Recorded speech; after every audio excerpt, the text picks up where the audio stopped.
ആരാധകരെ മാത്രമല്ല വിരോധികൾ പോലും അത്ഭുതപ്പെടുകയാണ്. എന്ത് പറ്റി ഈ മോഹൻ ബഗാന്? ഈ ഒരു സീസൺ തുടങ്ങുന്നതിന് മുമ്പ് മറ്റെല്ലാ ക്ലബ്ബുകളുടെയും അവസ്ഥ ഭയങ്കര അനിശ്ചിതത്വത്തിലായിരുന്നു. പക്ഷേ മോഹൻ ബഗാൻ മാത്രം വളരെ സ്റ്റേബിൾ ആയിരുന്നു. അവർ തന്നെ വളരെ നേരത്തെ പ്രീ സീസൺ ട്രെയിനിങ്ങും മറ്റ് പരിപാടികളും എല്ലാം നടത്തി മികച്ച താരങ്ങളെ തങ്ങളുടെ കൂടാരത്തിൽ അവർ നിലനിർത്തുകയും ചെയ്തു.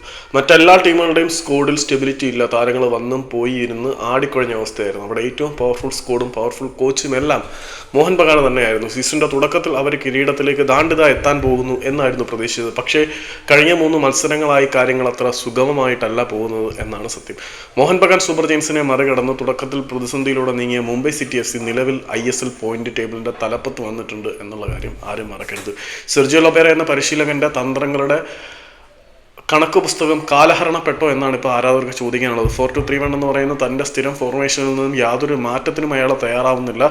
നിരവധി ഓപ്ഷനുകൾ പരീക്ഷിക്കാനുള്ള എല്ലാ വിഭവങ്ങളും മോഹൻ ബഗാൻ സൂപ്പർ ജയൻസിനുള്ളിൽ ഉണ്ടായിട്ട് തന്നെ അദ്ദേഹത്തിന് മാറ്റങ്ങൾ കൊണ്ടുവരാനോ റിസൾട്ട് ഇമ്പ്രൂവ് ചെയ്യാനോ പറ്റുന്നില്ല എന്നുള്ളത് മോഹൻ ബഗാൻ്റെ ആരാധകർക്ക് കടുത്ത അമർഷം ഉളവാക്കുന്നുണ്ട്. ഏതായാലും മോഹൻ ബഗാൻ പോയിന്റ് പട്ടികയിൽ 2ാം സ്ഥാനത്തേക്ക് ഇറങ്ങി എന്നുള്ളത് പലർക്കും അങ്ങോട്ട് വിശ്വസിക്കാൻ പറ്റുന്നില്ല. But this is the reality. Mumbai city FC ആണ് നിലവിൽ ഇന്ത്യൻ സൂപ്പർ ലീഗ് പോയിന്റ് പട്ടികയുടെ തലപ്പത്ത് നിൽക്കുന്നത്. ഇനിയും മത്സരങ്ങളുണ്ട്. ബ്ലാസ്റ്റേഴ്സ് പോയിന്റ് പട്ടികയിൽ അവസാനത്തോട്ടായി റെലഗേറ്റഡ് ആവാൻ പോകുന്ന വക്കിലാണ്.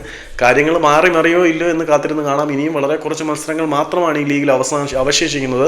മോഹൻ ബഗാൻ ഇനി ട്രാക്കിലേക്ക് വന്നില്ലെങ്കിൽ മറ്റൊരു നാണക്കേട് കൂടിയാണ്. മറ്റു ടീമുകൾ തയ്യാറെടുപ്പുകൾ നടത്താതെ സ്റ്റെബിലിറ്റി ഇല്ലാത്ത സ്കോഡുമായി വന്ന് വളരെ നേരത്തെ വലിയ തയ്യാറെടുപ്പുകൾ നടത്തിയ വമ്പൻ നിരയായ മോഹൻ ബഗാനെ മറികടന്ന് കിരീടത്തിലേക്ക് മുംബൈ സിറ്റി FC എത്തുമോ എന്ന് കാത്തിരുന്ന് കാണാം.